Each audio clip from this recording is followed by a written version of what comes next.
Hey guys, how are you? It's me, Lauren B. I am the Untitled Tarot. So this video is going to be a little bit different.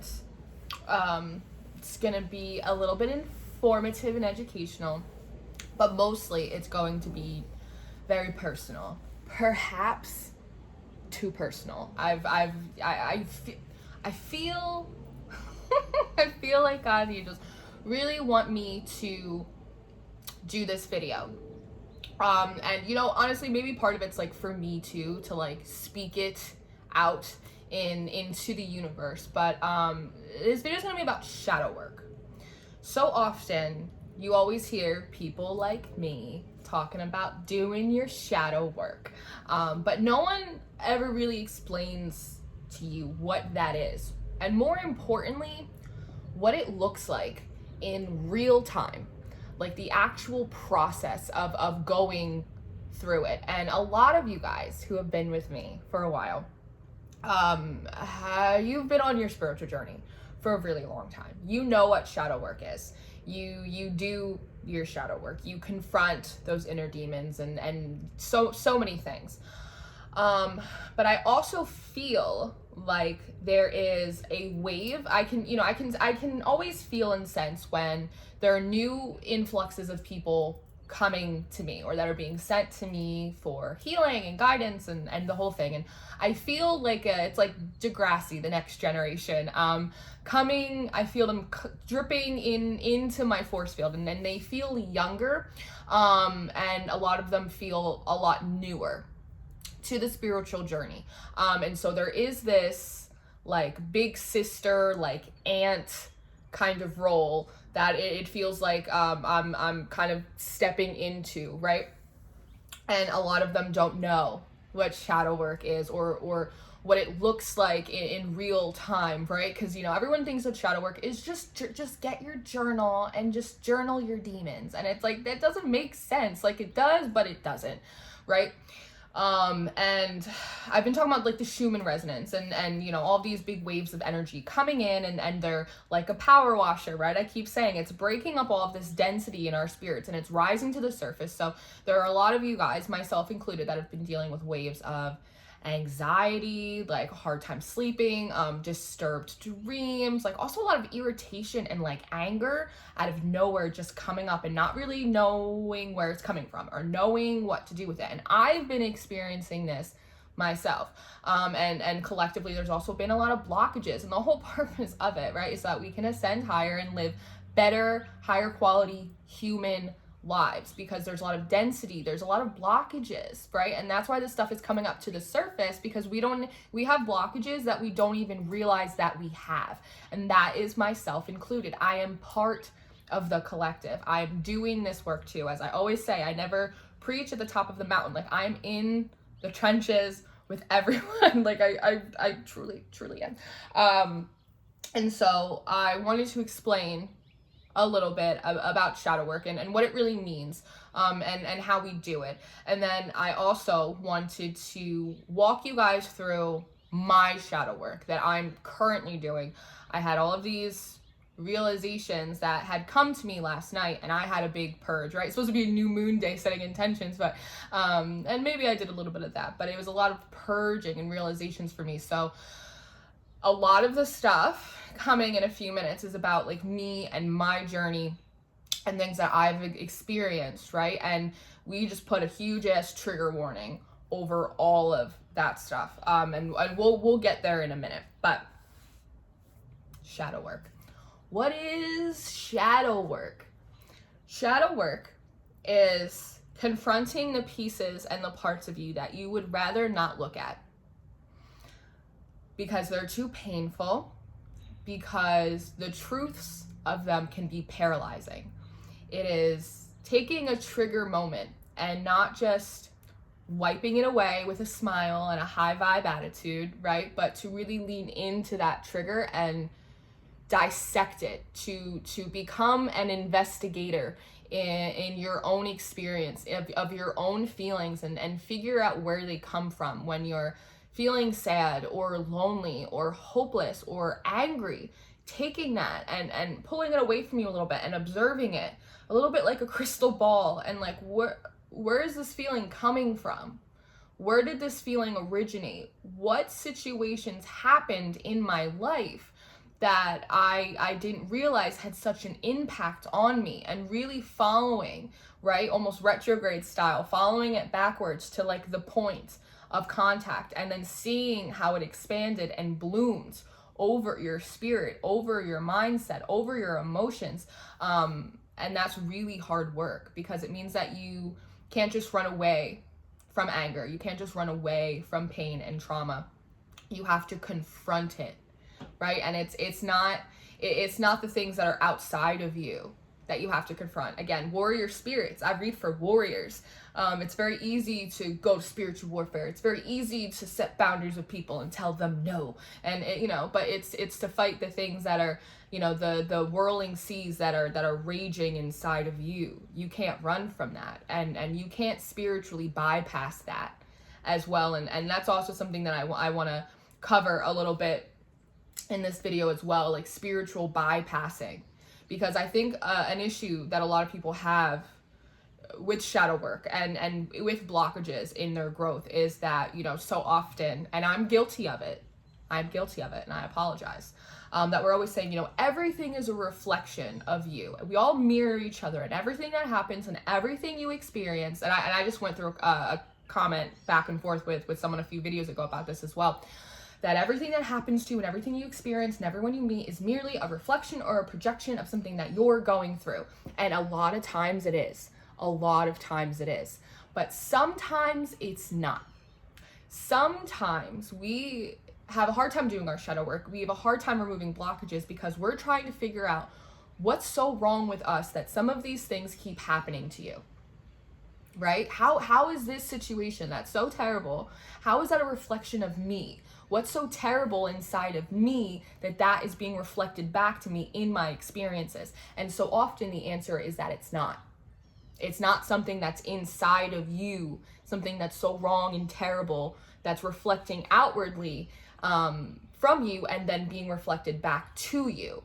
Sometimes it is, but a lot of times it's not. And again, the way to figure out the difference is by being honest with yourself, by using discernment, by being in connection with your spiritual support team, your angels, your guides, God, the universe, whatever you personally resonate with, right? And not just brushing it under the rug, but really confronting that. That's really hard work. And sometimes it's stuff that you can kind of figure out in a night. Like I figured out a lot of things for myself last night and today, and I'm maybe tomorrow. I'm feeling a lot better. I'm feeling like I really like unplugged some stuff that needed to get unplugged. But there's also a processing of that, right? Death and rebirth cycles, they don't happen overnight. They take time. You got to be patient with yourself. You're not going to undo 30 years, 40 years, 50 years, 10 years worth of trauma and bullshit, right? In a weekend. Sometimes you can, and you're that powerful, but sometimes you can't, which is why oftentimes we revisit situations and we revisit karma and we revisit, even though I'm getting off this whole karma train, I really am, but we revisit situations and experiences over time, and sometimes we don't understand why, and it's to learn them from higher perspectives, right? We feel like we're going, this came out in one of the readings, we feel like we're going like around in circles, but what we're actually doing is we're spiraling up after a long period of time of kind of spiraling down.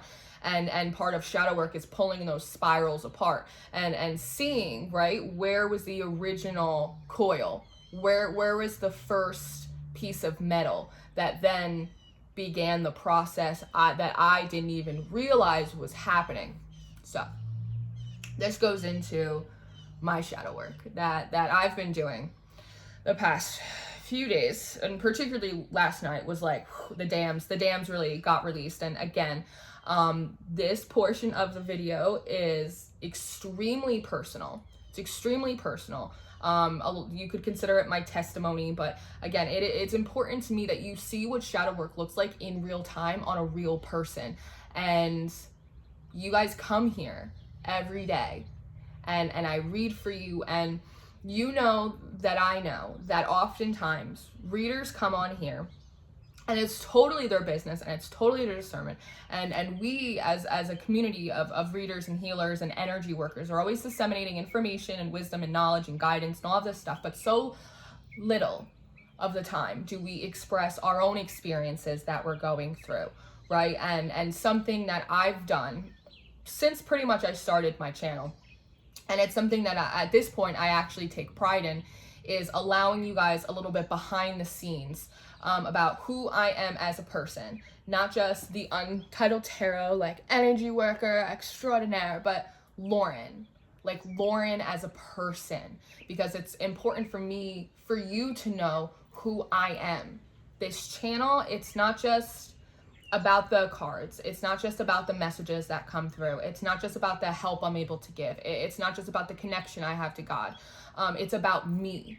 This channel is me, right? And so to not share experiences and revelations that I have about myself that have made me who I am, the person that sits here every day and leads and guides and teaches and experiences things hand in hand with you, I would be remiss to do that, right? So you've seen me come here and cry and share stories. This is gonna be a little bit like that, but it's gonna be a little bit more intense, and it's gonna be a little bit more personal. And again, I feel very encouraged. There's been a lot of encouragement for me to come on here and do this, but this entire section is a trigger warning, like the flashing light trigger warnings. Neglect and abuse and sexual assault, and like these things, trigger warning things. So if you're sensitive to these topics, I'm letting you know right now, so that way I can give you the honor and the courtesy to click off, to take a little bit about what I said about shadow work and go and do your own thing. For those of you that you're gonna ride this video till the wheels fall off, okay, so let's do it. So as I said, I've been dealing with anxiety and frustration and all the, wow, that bird really flew very close to the window. Yeah, we were supposed to be talking today. I've been dealing with a lot of frustration and a lot of anger.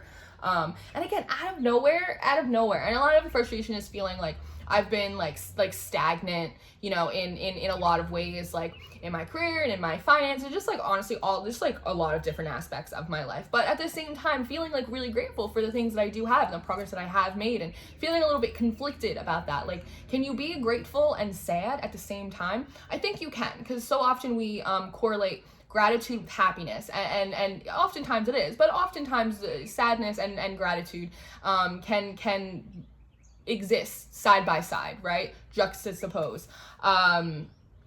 So I've been dealing with a lot of this frustration, and I was thinking a lot about like social anxiety and anxiety around people and all of these things. And someone had posted something on Twitter, and I had responded to it, and I was just like, it was just percolating. It was just like thinking in my mind, and I was like walking around, and it's just one of those things that just like popped in my head.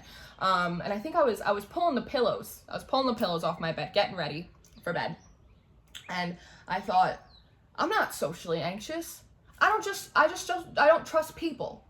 And I thought, I don't trust people. I don't trust people? And I thought, no, I don't. Why don't I trust people? Why don't I trust people? And the word that came to my mind was safety. It's not that I don't trust people. I don't feel safe with people. Why don't I feel safe with people? How interesting. And then all of a sudden it just like came in like a big like wave, and you know, I think it was Ariel on her TikTok. She was talking about how she gets downloads, and it just kind of comes in this big wave in her head, and it all makes sense, but to articulate it is very difficult. And I agree with you about that, girl. So bear with me. So I was like, when did I like learn not to trust people? Like, when did that happen? I'm like not talking about my exes. I'm not like, where, and again, this is shadow work, right? I'm like, wait a second. I was like, I'm not socially anxious. I just don't trust and feel safe around people. I was like, where did that come from? And I had to kind of follow it down the trail. And a lot of this was triggered, again, holding on to triggers for me a couple nights ago, because someone had commented on my YouTube channel on a video, and they were offering me unsolicited medical advice, like about my psoriasis and all of these things. And I was trying to be very polite and stay super in pocket, right? And the way this person came at me, and I blocked that person, so they can't even see this, so fuck you. Let my shadow live a little. And they were just so fucking rude to me, and it hurt my feelings, because it's something that is like a sensitive topic for me.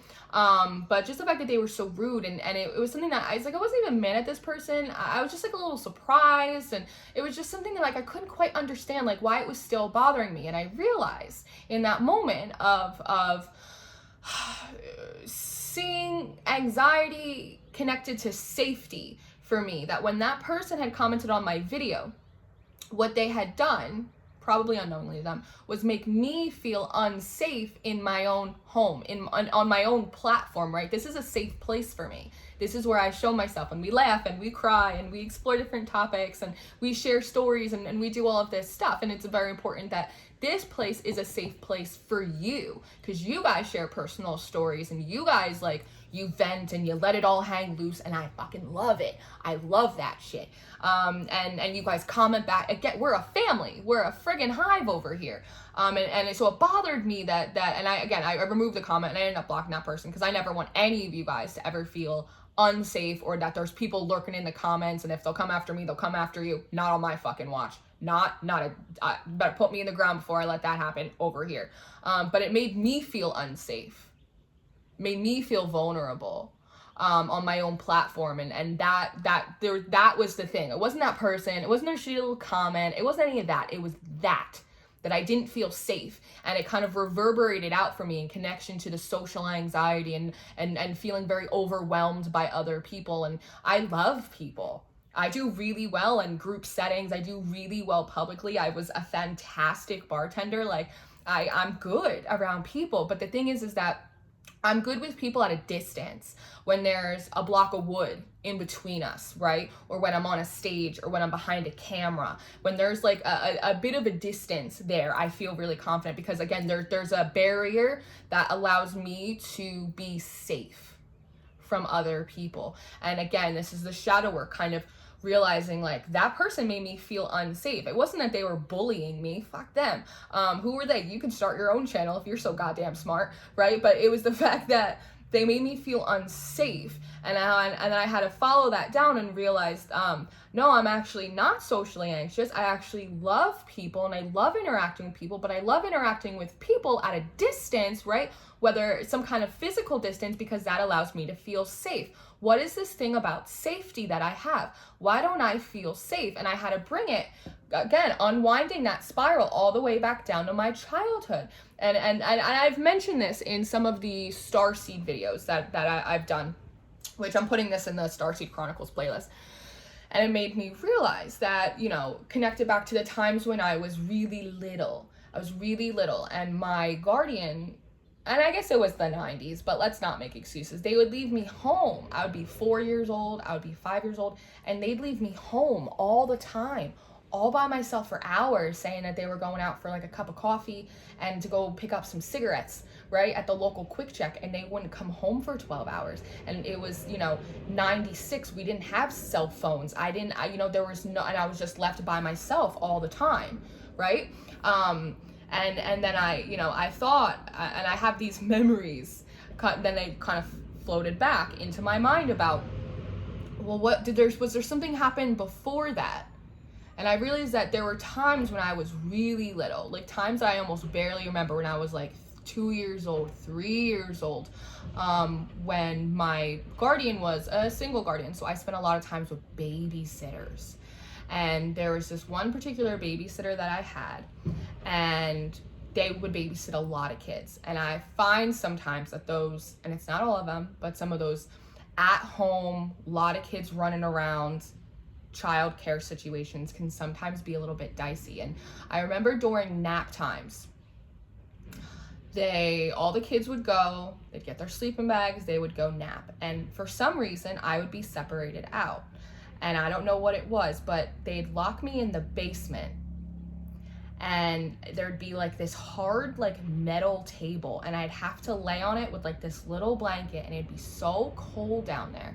And there's a lot of this that I blocked out, and I could have blocked it out. I think they blocked it out for me, but I always have these memories of like these Freddy Krueger hands like coming around the corner of the basement, and someone coming out in like a monster mask, and they'd get too close to me, right? And the things that happened after that, I cannot physically recall them. It's quite obvious like what happened, right? But I don't have the physical memories after that, because the fear would rise to me, and I was so little. That obviously like I blocked that out, and I think they blocked that out for me as well, because I don't think those are memories that like anyone should have. And I remember times afterwards, my guardian would come and pick me up, and I would tell them like, hey, like they're locking me in the basement, like all the other kids are in the other room, they all have pillows, they all have sleeping bags, they're putting me in the basement, right? And it wasn't even, I'm not gonna say it's a basement, it's like the garage. It was like a garage, like offset of the house. Not that it fucking matters. Look at me, I'm like, well, it wasn't as bad as the basement. See, this is shadow work. Like this is not spiritually bypassing, not trying to make it seem better than it actually was. And no one would believe me. No one would believe me, and this situation would happen over and over again. And so from the time that I was little, right, some of my first memories were of being isolated, abused, and then when I went to speak to find help, I was disregarded. I wasn't believed, and I wasn't protected, right? I should have been taken out of those situations, and yet I wasn't. And oftentimes what happens with childhood abuse is that those kids end up getting a lot of bladder infections. They end up having a lot of bedwetting issues, and that happened to me a lot. For years, I had chronic bladder infections. I would wet the bed constantly, and everyone thought there was just something wrong with me, right? And so at this point, I had moved to another babysitter. Not great luck. This actually, see, they're just pulling in shit for me now, because I have this thing in my head that part of the reason I love my job is that one day I could be like the best CEO stay-at-home mom. I could stay home with my kids all the time, and I could do my work because I do it remotely and I do it online, right? And I never have to put my kids in childcare. And I literally just realized, again, shadow work in this moment, that's why, that I never want my kids to have to go be at childcare because of my experiences at babysitters and childcare. Because when I moved to another babysitter, again, lots of kids. At this time, I wasn't put in like a garage or a basement, or physically abused, but because I had such a bedwetting problem, they would separate me off from the kids. And the babysitter at the time, she used to put me in a trash bag. She'd put me in a trash bag, and then I would have to take my naps like that. And then my mom would pick me up. Okay, sure. So my guardian would pick me up, and I'd be in a trash bag, and there wasn't anything done about that, right? So it's like there wasn't anything done about like physical abuse.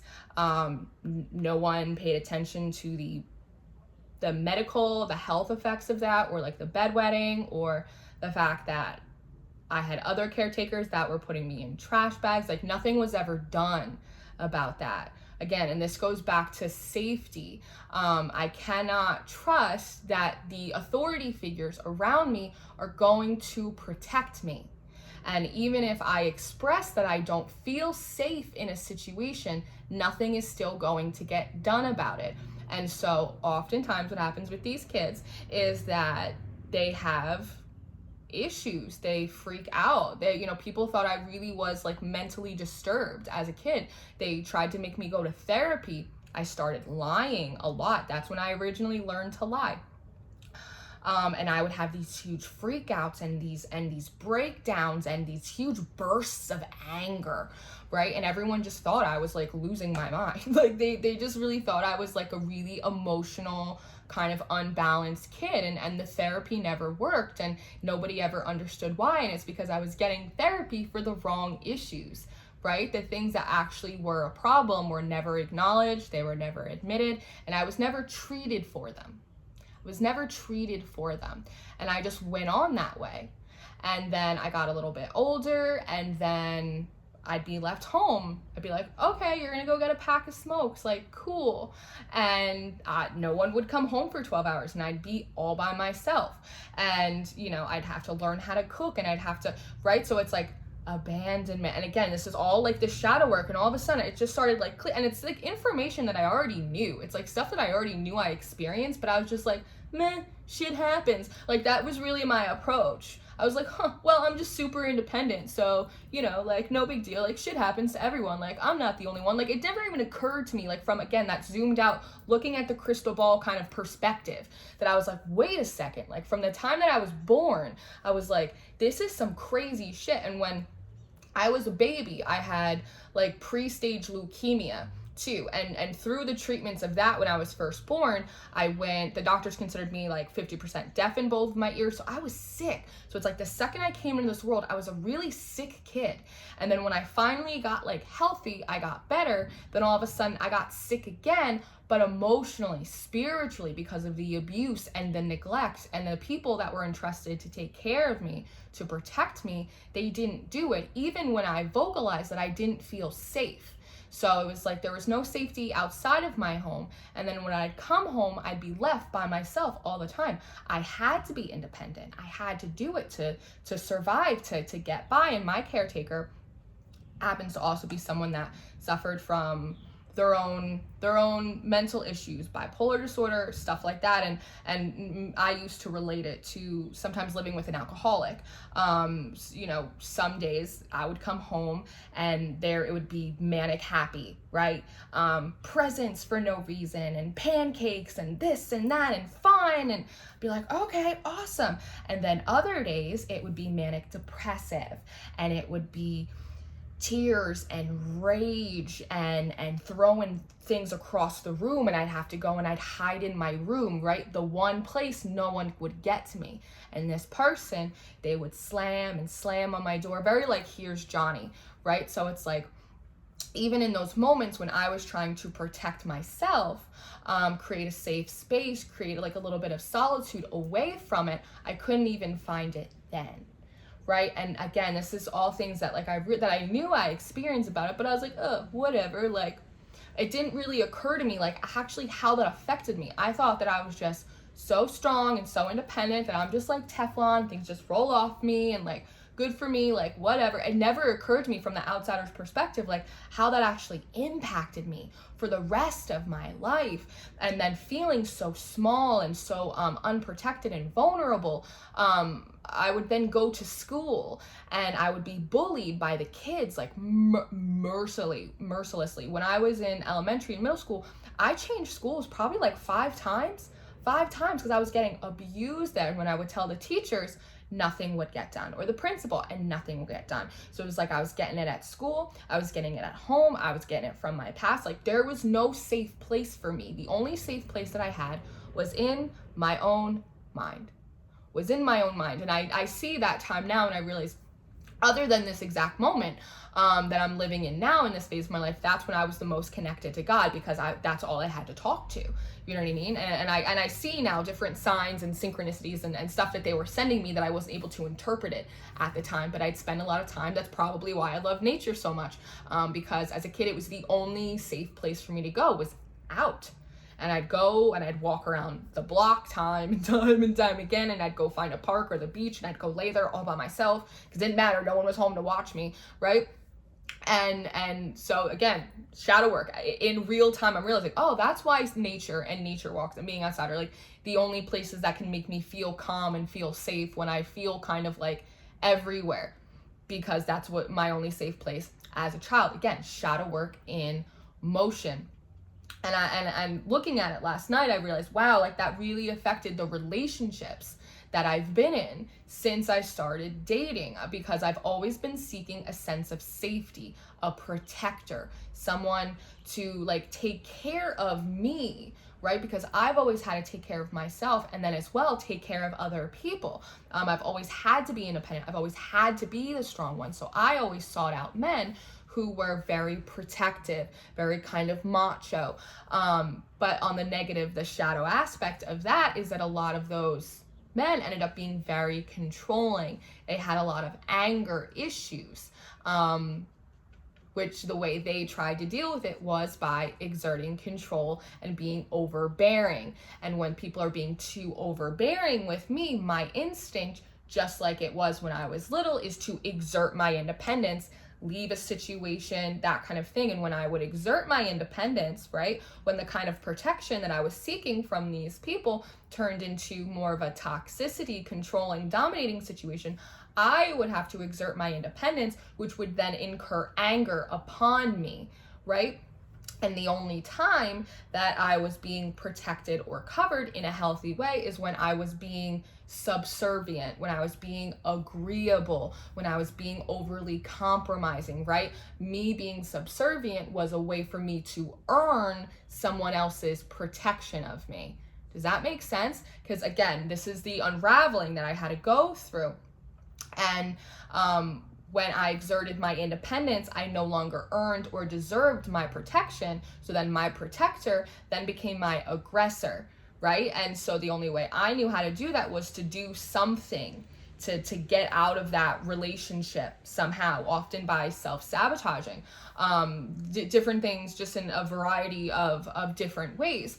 And those were always things that I beat myself up over for years and years and years. Even to this day, some of the situations, relationships I've been in, I'm like, wow, like I really screwed up, like I really self-sabotaged that. And then I was like in the shower and I was having a moment. It was like, you didn't self-sabotage, Lauren, that was your only way out.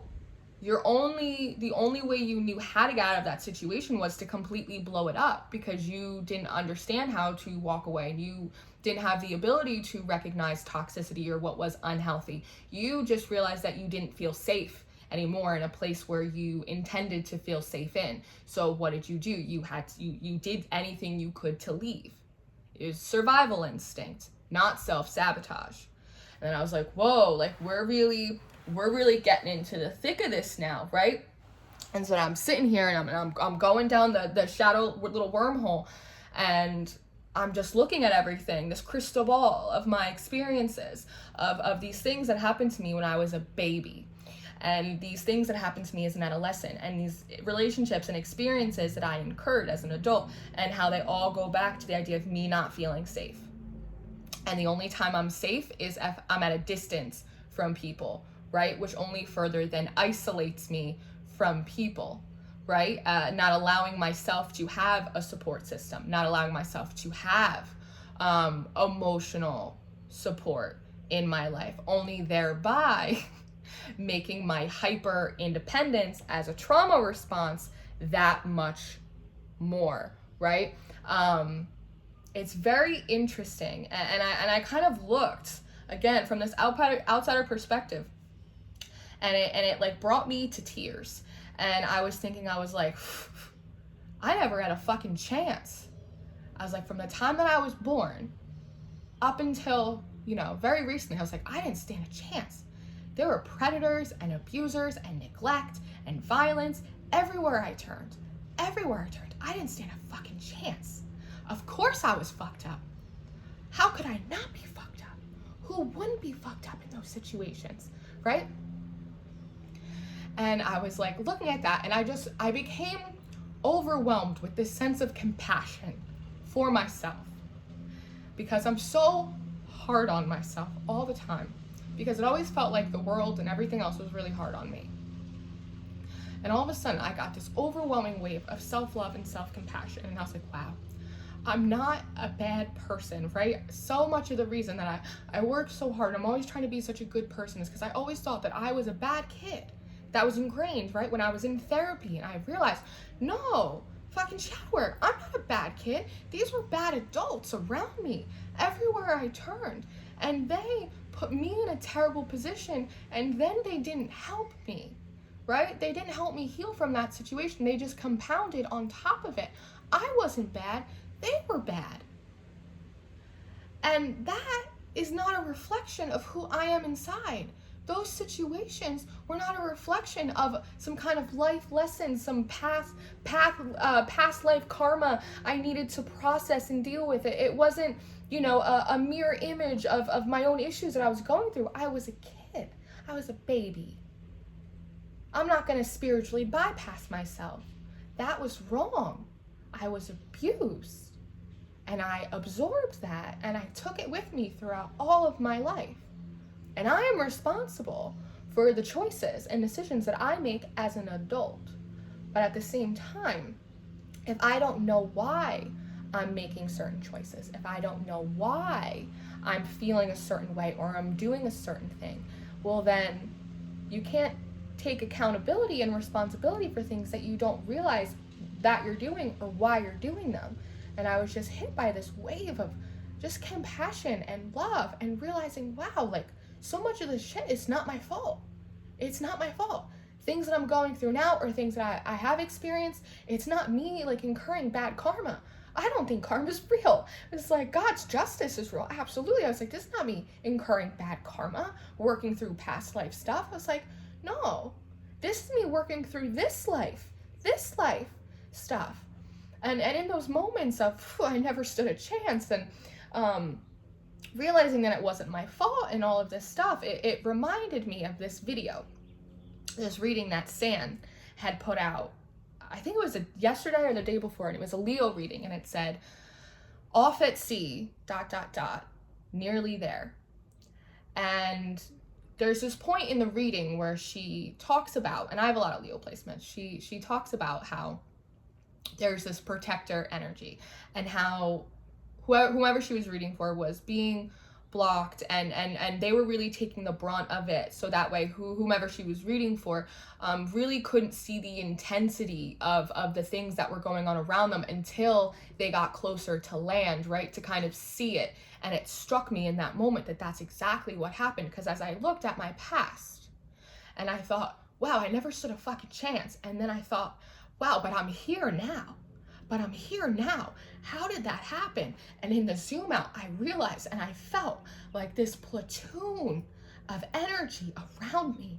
And I realized that so many people would not have made it through those situations the way that I have. And it's because I was so protected. It's because I was so guided. It was because no matter how bad things got, that there was always someone looking out for me, right? And in those moments, I was sitting there, fucking shadow work in motion, right? And I heard it in my ear. And somehow, Lauren, you're still so sweet. And that fucking killed me. I thought about it and I was like, wow, I really am still very sweet. I still really do believe in people. I still really do like love everyone. And I said to them, I said, you know, I'm not even mad. I'm not even mad at any of the people that hurt me or my guardians, the adults around me for not protecting me or not covering me, because I know that they incurred abuse, they incurred trauma, and they never got help for it.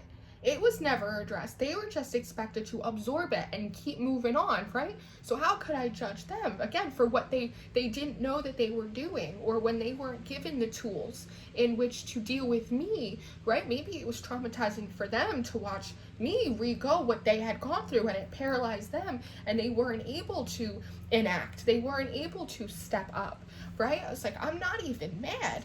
They're like, you're still so sweet. And it just made me think about myself, full of compassion and full of so much more love and gratitude for my angels and my family and God, like that no matter what happened, that the integrity, right, of my soul is still intact. It's like when I do my outro in the videos, I'm like, you stay prayed up and you stay blessed and you stay sweet, that everything in this world has been set up to steal my sweetness from me. And somehow it still lives and breathes inside of me, and it grows every single day. And that's a miracle. Like, that's a miracle, right? And I just, in that moment, I not only grew in self-love for myself, but self-respect. Real self-respect. And I was like, wow, so much has happened, and I absorbed so much of that. And yet I still put a smile on my face, like a real genuine smile, and I still laugh and I still giggle and I still believe that this world is a good place and people can be good people and there's hope for all of us, and hope floats, right? You ever see that movie with Sandra Bullock, Hope Floats? And there's this one line at the end of the movie, and Sandra Bullock is, or I think it's her daughter, and she's saying, you know, people always say that childhood is the happiest time of your life, but Mama always says that childhood is the one thing you spend the rest of your life trying to overcome. And I really just thought about that, and I was like, wow, hope really does float. They didn't steal my sweetness. Like, no matter what happened to me, or how many times I got delayed, or how many times I got denied, like, God was still making a way for me, you know? Fucking shadow work, man. Like, it's intense. It's really intense, and I just had such a greater sense of appreciation for everything they've done for me, and for the fact that they did love me enough to shield me from realizing, because again, I knew all this stuff happened, I experienced it, but it was just kind of like in one ear, it's like, oh yeah, that happened, not even realizing it, like that they were really buffering the impact of those experiences for me, so that way I could stay focused on figuring out who I was and who I wanted to be and what I was gonna do, right? Making a way. And you know, brought me back to the sand reading, and I thought, wow, maybe I am nearly there. Maybe I am really nearly there. And it just brought so many things to my mind about, like, even like money, like, you know, everyone stresses about money. Everyone stresses about money. But it made me realize that, and you guys know, when I quit my job and I started doing this full time, I had to move back home with my guardian, and it's different now, and they're older, and you know, whatever. And they do this thing sometimes where I always keep the door closed. I always have my door closed, and they come in sometimes and they sit on the bed and they try and talk to me, like really innocent, like really just have a conversation, and they close the door, and it triggers the fuck out of me. And it made me realize, right, that they just know that I like my door closed. And so they just want to come in and they just want to talk to me and ask me about my day and close the door, thinking that they're being respectful to me, right? Because that's what I prefer. But the way I interpret it is them locking me in to a place that could potentially be harmful, right?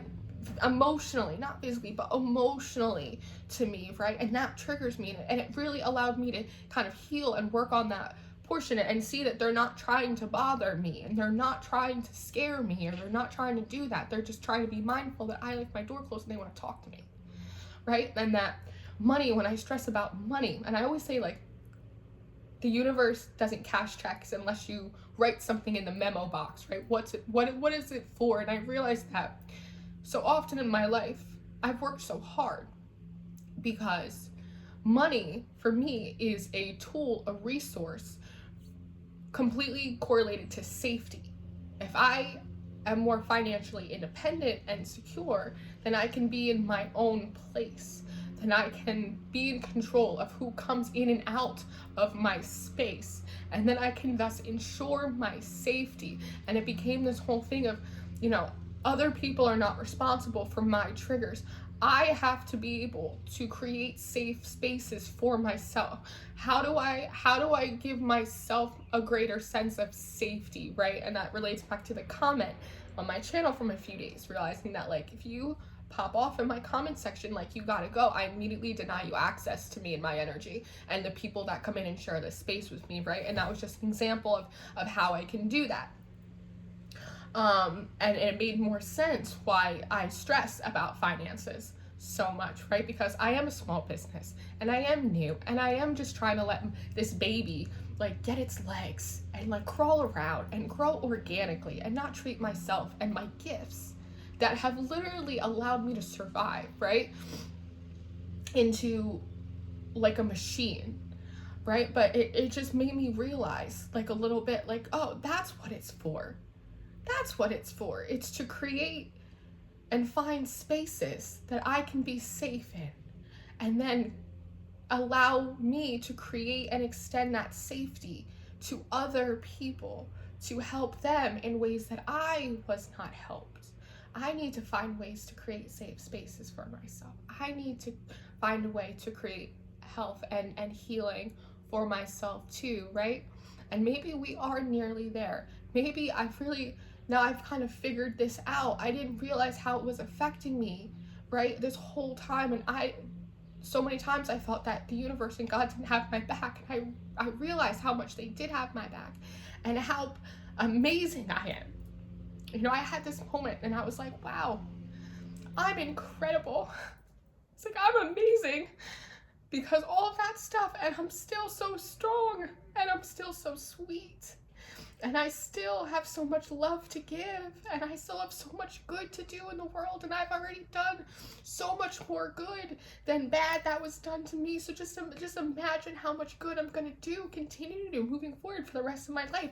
I'm 30 years old. I'm like still so young. I have so much time to do so much good, and how I'm amazing. I'm a miracle. I'm a miracle. And just such a sense of self-respect, like, wow, Lauren, you didn't let any of that stuff change who you were.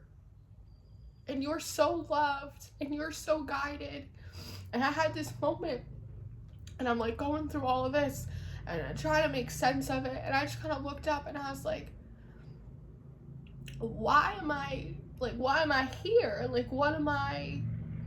I here? And I just heard in my head, because you deserve to be.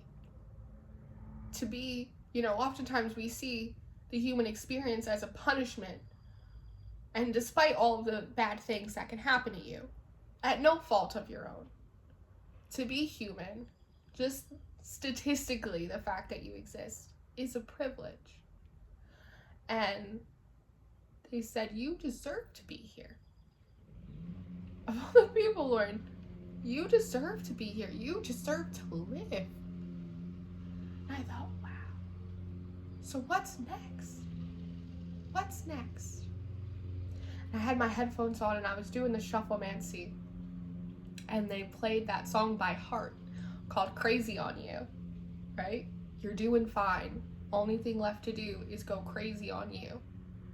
And it made me realize that I can be open to receiving recompense and blessings and goodness, that I did it. Very similar to the spiritual warrior video that I did it last week, a few days ago. It's like, I did it.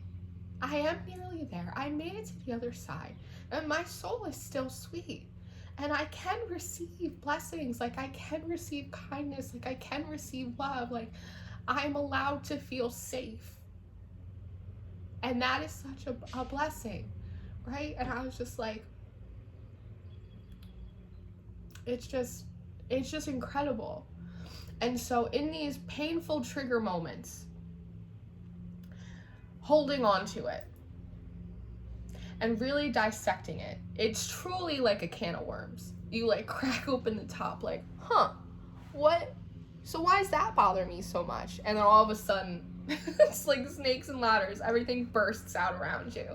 And then it's all on the floor, and you have to start looking through it again from a higher perspective and trying to make sense of it. That through this really uncomfortable process that required me to process really painful and traumatic situations, that at the end of it, I actually ended up so much more healed, with so much of a greater sense of self-love and appreciation and self-respect, and a greater sense of understanding and gratitude for the angels, for my family, for my creator. And it's a beautiful thing. There's so much chaos and mess and crying and just, I ended up in a beautiful place, a really beautiful place. And there's something about me that feels a little bit different now. I didn't realize those things were blockages. I didn't realize that they were. And I feel a little bit more unblocked now. I feel a little bit lighter. I feel like I carry my head like a little bit higher.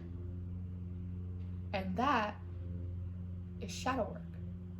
And that is why it's important to do it. And that is how it looks like.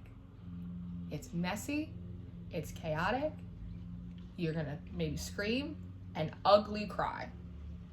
But at the end of it, you end up and so much more of a beautiful place and a beautiful headspace. And it is like a weight off of your shoulders. So, as I said, this video is meant to be a little informative, a little bit educational, and entirely too personal. But again, I think it's important for you to know who I am and to know how I got here, because I see sometimes in the videos and on the comment section that a lot of you guys will be going through some stuff, and I will go through and I will do my best to try and uplift, and I will do my best to try and encourage you. And some of you never say it, but I feel it in my spirit, that energy of, well, it's easy for you to say, Lauren. It's easy for you to be positive. It's easy for you to say God will take care of it, right? But like, what's that doing for me? And I get that. No judgment from me. I totally get that. And part of this video is for me to show you that in fact, it hasn't been that easy for me. And it's been rough. And so when I say that there is hope to be had, and God does come through, and you can be anything you want to be, I mean it, because I know, because I lived it. It's not that easy for me to say, but I say it because it's the truth. And you will never get anything but the truth from me. So, I hope that helps. I know I'm not the only one. So, I hope that this really helps you if you resonate with this, or if you're having that hope struggle, or if sometimes maybe you see me and you think, why is that bitch so positive all the time? What the fuck does she know? Oh, I know. Oh, I know. So I really do hope this helps you. And I hope this helps you understand me a little bit more, where I'm coming from, and how to do shadow work, and what it looks like, and the complete mess of the unraveling, and the beautiful way it gets put back together. Because this is how we grow. This is how we heal. This is how we ascend. And this is really how we come into our destiny and our inheritance, which is peace and love and joy and ease and flow and safety and support. And I pray that I will always be able to, if not be those things for you, at least be a good example of them. So, my bees, I love you. I promise you God does come through. And I know it's hard, but it does get better. And until I see you next time, you stay prayed up, and you stay blessed, and you stay sweet. And I will see you next time. Goodbye.